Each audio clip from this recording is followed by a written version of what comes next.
નમસ્કાર મિત્રો, ગોપાલ ઇટાલિયાનો એક વિડીયો દ્વારા સંદેશ આપવામાં આવ્યો છે, જેમાં તેઓ જણાવી રહ્યા છે કે અમદાવાદ વિમાન દુર્ઘટનાને ધ્યાને રાખીને આજરોજ અને આવતીકાલના આમ આદમી પાર્ટીના ચૂંટણીલક્ષી તમામ કાર્યક્રમો સ્થગિત કરવામાં આવ્યા છે. સાથે એ પણ જણાવી રહ્યા છે કે ગુજરાત ઉપર આવી પડેલી આફતના આ સમયે હું અને અમારી પાર્ટી કોઈ પણ પ્રકારની રાજકીય ટીકા ટિપ્પણી કર્યા વગર આ સંવેદનશીલતા સાથે ગુજરાત સરકારના સ્પષ્ટ અને મજબૂત સમર્થનમાં છીએ. આ દુઃખના સમયમાં હું મારી સંવેદના અને દિલગીરી વ્યક્ત કરું છું. શું કહ્યું છે ગોપાલ ઇટાલિયાએ? ચાલો સાંભળીએ આ વિડીયોમાં. નમસ્કાર દોસ્તો, હું ગોપાલ ઇટાલિયા. આજે 12 તારીખ અને બપોરના આશરે 2:30 વાગવા આવ્યા છે. અત્યારે એક અત્યંત દુઃખદ અને આઘાતજનક સમાચાર મળ્યા છે કે અમદાવાદ એરપોર્ટ ઉપર ઇન્ટરનેશનલ ફ્લાઇટ ક્રેશ થઈ છે અને હજુ સુધી સમાચારોમાં કોઈ પાકી વાત જાહેર નથી થઈ કે કેટલા લોકો ઘાયલ છે, કેટલા લોકોને મૃત્યુ થયું છે, કોનું મૃત્યુ થયું છે, કશી જ જાહેરાત નથી.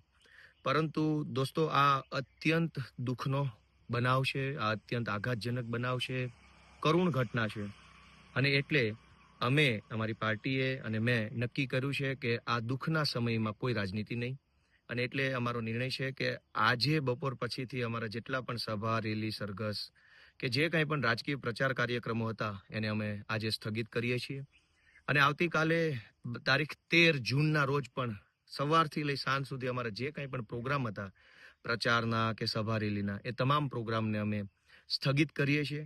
મિત્રો, આ દુઃખનો સમય છે, આઘાતનો સમય છે. માણસ બની અને સંવેદનશીલતા દર્શાવવાનો આ સમય છે, ત્યારે અમે કોઈ રાજનીતિ કરવા માંગતા નથી. આજે આપણા ગુજરાત ઉપર આફત આવી છે ત્યારે હું અને અમારી આખી પાર્ટી કોઈ પણ પ્રકારની ચૂંટણીલક્ષી રાજકીય ટીકા ટિપ્પણી કર્યા વગર બિનશરતી રીતે, સ્પષ્ટ રીતે અને મજબૂત રીતે ગુજરાત સરકારના સમર્થનમાં છીએ. ગુજરાત સરકાર રાહત અને બચાવ કામગીરી માટે જે કંઈ પણ કાર્ય કરશે એને અમારું સમર્થન છે. અમારી જ્યાં જરૂર પડશે, જેવી જરૂર પડશે, જેમ જરૂર પડશે તો અમે સરકારની સાથે ઊભા રહેવા માટે અડીખમ રીતે તૈયાર છીએ અને જ્યાં સુધી આ આઘાતનો પીરિયડ પૂરો નથી થઈ જતો, આ દુઃખનો સમય નીકળી નથી જતો, ત્યાં સુધી અમે કોઈ પણ પ્રકારની રાજકીય ટીકા ટિપ્પણી કરવાના નથી. દોસ્તો, આ દુર્ઘટનાની અંદર ઘાયલ થયેલા લોકોને, દુર્ભાગ્યથી મૃત્યુ પામેલા સૌ મૃતકોને હું મારી સંવેદના અર્પું છું, હું મારી દિલગીરી અર્પું છું. કેમ કે આપણા ગુજરાતમાં આવી અત્યંત ખેદજનક ઘટના બની છે એનો ખૂબ વસવસો છે, એનું દુઃખ છે. મિત્રો, એક વિનંતી એ પણ છે કે ગુજરાત ઉપર આફત આવી છે, આ બહુ મોટો ઘટના બની છે. ગુજરાતમાં અગાઉ ક્યારેય પણ પ્લેન ક્રેશ થવાની ઘટના નથી બની, ત્યારે આ પ્લેન ક્રેશ થવાના વિડીયો હોય, ફોટો હોય, જૂના વિડીયો, જૂના ફોટો, પછી તો બધું જ વસ્તુ વાયરલ થવા લાગે છે. તો બધાને વિનંતી છે કે સમાજના તમામ વર્ગમાં ભય અને ચિંતા ન ફેલાય, અફવા ન ફેલાય, સમાજની અંદર લોકો તણાવમાં ન આવે, પેનિક ન થઈ જાય, એટલા માટે આપણે સૌ સંયમ બનાવી રાખીએ.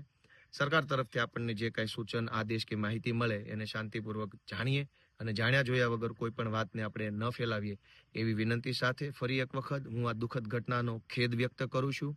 રાજકીય ટીકા ટિપ્પણી છોડીને આ મુશ્કેલ સમયમાં, આ દુઃખના સમયમાં મારી સંવેદના વ્યક્ત કરું છું અને આજે અને આવનારો દિવસ, આ બંને દિવસના રાજકીય પ્રોગ્રામો અમે સ્થગિત કરીએ છીએ. જય જય ગરવી ગુજરાત. મિત્રો, ગોપાલ ઇટાલિયાના આ નિર્ણય અને આમ આદમી પાર્ટીના આ નિર્ણયને લઈને તમારું શું માનવું છે? આ વિડીયોમાં ચોક્કસથી કોમેન્ટમાં જણાવજો. આવો જ વિડીયો જોવા માટે આ ચેનલને લાઇક, શેર અને સબસ્ક્રાઈબ કરજો. હવે મળશું એક નવા વિડીયો સાથે. રજા આપશો. ધન્યવાદ.